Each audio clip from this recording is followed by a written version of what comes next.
Hello friends, so I hope all of you have understood the practical on characteristics of the GM tube. Now using the same experimental setup, we are doing another practical, and that is to measure the dead time of the GM tube.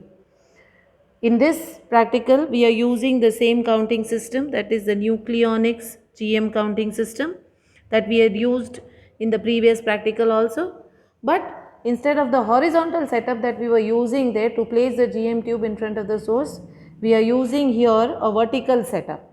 This is a chamber which has been given to you. The GM tube is fixed inside this chamber, and the terminal, the connection has been brought outside, which is connected to the counting system. The GM tube is inside the chamber, and below the GM tube here we have to put the sources inside this chamber.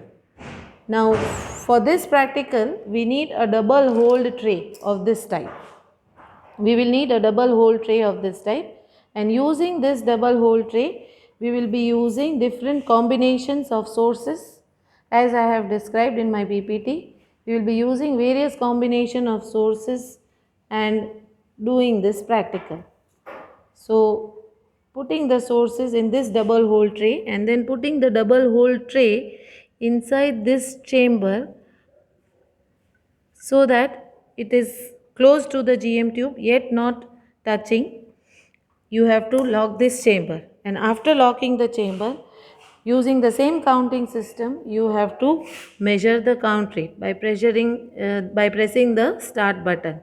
It has already been pre-programmed to take the count rate for 60 seconds, that is 1 minute, and will automatically stop counting after 1 minute. For various combinations of two radioactive sources and dummy, as it has been described in the PPT and the procedure, you have to do this practical.